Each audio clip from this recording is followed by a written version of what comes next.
Hi there. Thank you so much for joining me. Today we're going to be talking about choosing the right cruise line for your vacation. So whether you're going on a honeymoon, a family vacation, a multi-generational vacation, or just a girls trip, I'm going to help you choose the right cruise line for that type of trip. I'm Christina. I'm a traveler, a planner, and most importantly, a mom. I'm sharing my best tips to make traveling as a family a little less stressful. So put down your phone, pack your bags, and let's showcase the world.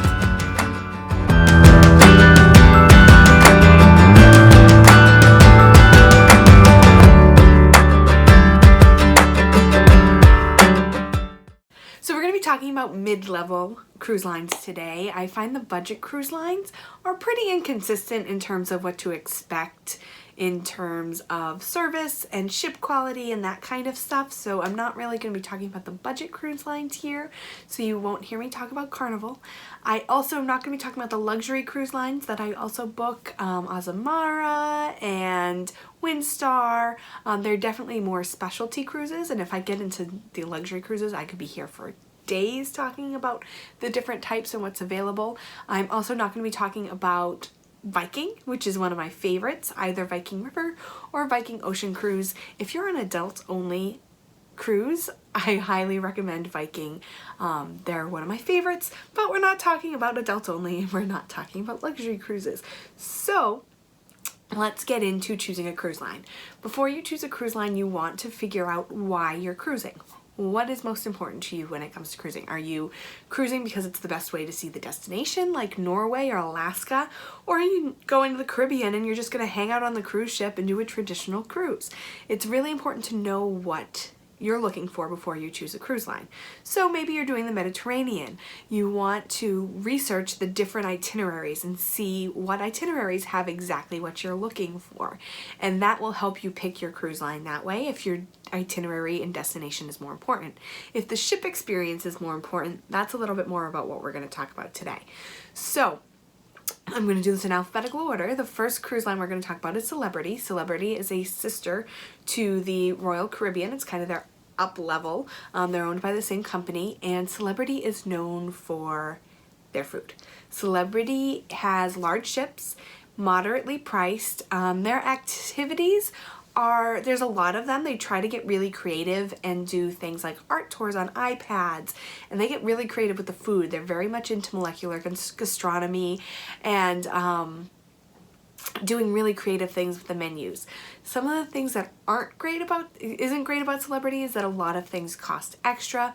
On a Celebrity cruise, you will find a lot of better traveled cruisers, but you definitely are getting a mixed bag with millennials and middle-aged and seniors. Retirees is on Celebrity as well. On Disney Cruise Line, which is my personal favorite because I am a big Disney fan. It's not for everybody though, because it doesn't have all the activities on board that some of the others will have. It redefined the industry. So prior to Disney Cruise Line coming on board, cruising was basically for retired folks. It was slow, it was traditional, you were eating at your certain time with the same people, and Disney kind of redefined it by opening the market to families, and then there was a whole lot of innovation that happened after that. So Disney Cruise Line is obviously great for families. It probably is my favorite for families, especially if you have school-age children. If you have teenagers, definitely would go more with the Royal Caribbean, but for Disney, if you have young kids, so they're one of the few cruise ships that do have nursery on board. It is an additional cost, but they have a nursery on board. They have large ships. They're moderately to expensively priced. So there's only 4 ships in the fleet, so they do fill fast. As they fill, the price rises. So it's a supply and demand thing. Maybe once they have a few more ships, they'll drop a little bit, but right now they're a little bit more expensive than the other cruise lines, but it's also the most inclusive. You're not going to have as many upsells here. You're not going to have to get specialty dining in order to feel like you've gotten a good meal. So activities on board, you have your themed kids clubs for every age group. You have visits from the characters, Broadway style entertainment, family game shows, and a lot of fun. I love the Disney cruises. Food highlights. The rotational dining is unique to Disney Cruise Line. Rotational dining means you're eating in themed restaurants and you rotate between them. So you don't have one main dining room with a buffet. You have a chance to experience 3 restaurants. The 3 restaurants are included and you rotate between them. Your serving staff comes with you. Very unique to the cruise line. And you, they do have 2 specialty restaurants, but those are adults only. They are an additional cost, but because it's not kind of the cornerstone, the specialty dining is not like the big draw here, you can have a great meal on the rotational dining. The low points, there's not a ton to do for teenagers, especially if you're between that 18 and 21 group. The pool gets really crowded with kids. If you're going to hang out by the pool, Disney Cruise Line might not be for you. Also doesn't have a casino. Demographics on Disney Cruise Line, families with young children. Bet you didn't see that one coming. Holland America is the next one because we're doing this in alphabetical order. Holland America has a classic old-time traditional feel with medium-sized ships, low to moderate costs. The activity highlights, they have great cooking classes on board. They have one of the best internet cafes / libraries on board, so internet's usually really difficult to get to, but they have the cafe where you're able to access the internet from their computers, and it is one of the best at sea in my opinion. Food highlights, the poolside buffets are a huge value. They're not necessarily upselling you. It's not a specialty to get the poolside buffets, but they are like just have all the food you can imagine with king crab legs and lobster and everything that would be on a special night on other cruise lines. You're gonna have every daily on Holland. The low point is there's sleepy nightlife. Most of the cruisers are retirees, so we're gonna jump into the demographic there. Retirees, and they're going to bed early, so if you are looking for a cruise nightlife, you're not gonna find it on Holland. So next up we have one of my other favorites. I love MSC cruises. They are a great value. MSC is not one of the really known ones because it is a European cruise line, and they're definitely known in the Mediterranean. They do year-round Mediterranean cruises, which is great if you want to visit the Med in the low season, but they have these beautiful, beautiful ships. So you have medium to large ships, and they're really low cost. So you have this opportunity to take a cruise on a gorgeous, gorgeous ship for less than you would on some of the other cruise lines. There are 2 ships currently sailing out of Miami, MSC ships sailing out of Miami, and then there's a bunch of across the globe as well. If you're taking Mediterranean cruise, I definitely recommend looking into MSC. If you want to take a traditional cruise, they're cool to check out as well. You're not going to find as much on board as you will on some of the other cruise lines. The activities are a little bit more subdued because they're mostly music and dance. Because they attract a European audience, there's a lot of language barrier, so the music and dance allows them to provide entertainment for everyone without having to translate. The food is not as good as what you're going to find on other cruise lines, but based on the cost, you're still getting a pretty good value. They do like to focus on locally sourced and locally inspired menus. So in the Mediterranean, that's really fun. If you're in the Mediterranean, you're going to want to eat off the ship anyway. So the fact that it's low cost and you don't necessarily have to eat every meal there isn't that big of a low, but that's kind of the food, what's going on in terms of food. The low lights though is there's more smoking allowed on board, so you are going to smell more smoke than you typically would. And then the long announcements. The announcements get very long because I say them in like 4 languages, so they can get kind of annoying there. You're going to find everyone on an MSC cruise because they are so cheap. You're going to find Europeans, you're going to find Americans, you're going to find retirees, you're going to find families with young children, you're going to find single travelers and families. Kids under 11 sail free, so that as long as they're in the same stateroom, so that's kind of a cool perk. That's on all cruises. So if you have young children, definitely check out MSC. Next is Norwegian. Norwegian is currently competing with Royal Caribbean to be the biggest and the best at sea. I like Norwegian. They're usually a really good value. You have large ships, low costs. On board for kids, you have Nickelodeon characters, bumper cars, bowling. They have shows like Blue Man Group. The food is they're anytime dining, you know, the flexible times. And then most of the ships have over 10 specialty choices. Typically, I don't love when a cruise line has mostly specialty restaurants, because then you feel like you have to be upcharged in order to have a good meal. But Norwegian has those deals where you can choose two and you get a free beverage package or free specialty dining, and so you can easily add that in, so it won't be an extra cost once you get on board. So definitely recommend getting one of those two for free. They usually offer that pretty much year round. That's their standard offer. You can get up to 5 free depending on your stateroom category. So if you're in the lowest stateroom, you get 1 free. If you're in the next level up, you get 2, 3, and so forth until you can get 5. And the things that you can choose from are the free specialty restaurants, the free beverage package, free excursions. You get an excursion credit. I think it's like a $200 excursion credit. Free Wi-Fi is another one, and then I don't remember what the 5th one is, but you have all those choices there. They have small cabins, so the low points, smallest cabins in the industry, and the older ships are definitely showing their age. So if you're going on Norwegian Cruise Line, definitely pay attention to the ship you're going on, how big it is, when it was last renovated, and the amenities on board. If you're looking for a certain amenity, I'd hate for you not to get it just because you didn't look at the ship you were on.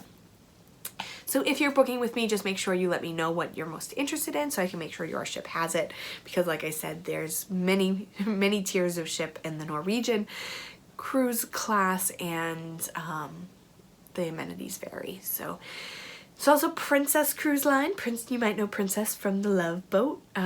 We were actually just watching The Love Boat yesterday. It came on after The Monkeys, and my daughter loves The Monkeys, like I did when I was young as well. But we were watching The Monkeys, and The Love Boat came on, and it made me think of getting into the studio to film this video. So the Princess Cruise Line is traditional, very traditional. You have large ships, moderate costs. The ships seem huge. For some reason, being on a princess ship, things don't feel as tight as they do on other ships. Like, the fitness area is huge, and the spa is huge, and so you just don't feel as claustrophobic as you do in some of the other ships. In terms of activities, their Scholarship at Sea program is really interesting to me. You can learn just about anything from cooking to Photoshop. So if you've been dying to learn Photoshop, you can do it on your cruise. Actually, it sounds so silly, but like, I would love to take a free class on Photoshop on my cruise. That would be so interesting to me. Their food, they probably have the best complimentary food. So unlike the other cruise lines, you don't necessarily have to eat at the specialty restaurant. So Celebrity's gonna have the best food, but you might have to pay for the specialty restaurants in order to enjoy it. Disney Cruise Line has good food that's included, but I think Princess has better food in terms of the complimentary food, and they definitely went out in that category. They also have expansive buffets, just like Holland America. Holland America probably has the best food value, whereas Princess has just the best food in terms of quality and things like that. Their low point, their cabins are small too. Norwegian's cabins are the smallest in the industry, followed by Princess. They have this weird tiered balcony that really gives you no privacy, so the people above you can kind of look up and you can look down, and it's kind of weird. They do have the best loyalty program, so in terms of demographics, you're gonna get a lot of repeat customers on Princess. Oh, did I skip the demographics on Norwegian? I think I did. So in terms of Norwegian, you're gonna find a lot of first-time cruisers because they're pulled in by that special. You're gonna find a lot of couples and a lot of young adults traveling together in the same room. Princess, you're going to get a lot of repeat customers because they have the best loyalty program. Now for the big one, Royal Caribbean. It's probably the most well-known cruise line. It's probably the biggest cruise line. They are trying to bring innovation to sea. So they have large ships. They're low to moderately priced depending on the ship. The newer ships are a little bit more expensive, but that's because They have activities that will blow you away. They have surf simulators, escape rooms, zip lining, skydive simulators, bumper cars, theaters. They have these shows that take place outside in a pool, like with a screen and like aerodynamics and Cirque du Soleil and all sorts of stuff. So if you're looking for activity, then Royal Caribbean is definitely your cruise line. It's great for multi-generational families because there'll be something for everybody. I think families with teenagers would definitely find plenty to do on Royal Caribbean. They're usually neck and neck a little bit with Disney Cruise Line. In terms of family travel, I think if you have young kids, definitely go Disney Cruise Line. You're going to end up spending a little less money, even though your upfront costs are a little bit less expensive. But Royal Caribbean is much better for teens because they're never going to run out of things to do. They can be on the water slide. They can be on all the other things that I named. So tons of stuff to do on Royal Caribbean. Their food is, I think the best thing about their food is you can be really flexible in terms of time. You can make reservations. You don't have to make reservations. You can show up and just eat. They do have a ton of specialty restaurants. That's probably the low, is they're upcharging for a lot of things. In order to get a good meal, you probably are going to want to eat at a specialty restaurant. All those activities, a lot of them have extra charges. So if you're comparing apples to apples, make sure you understand what's included and what things are going to be extra once you get on board. So you might not think that you're going to go ziplining, you might not budget for it, but if your kid sees a zip line then and really wants to do it, you're probably going to end up paying for it. So kind of figure out what you think your kids are going to be interested in or what you're going to be interested in and what that would cost before you completely run the numbers there. And in terms of demographics, you're going to find just a lot of people on Royal Caribbean. You'll find everyone on Royal Caribbean. So that's it. That's a rundown of how many did I do? 7 cruise lines, the seven biggest cruise lines, we'll say. And hopefully that helped you decide which one would be best for you and your cruise. I would be more than happy to chat with you on which one would be best for your itinerary.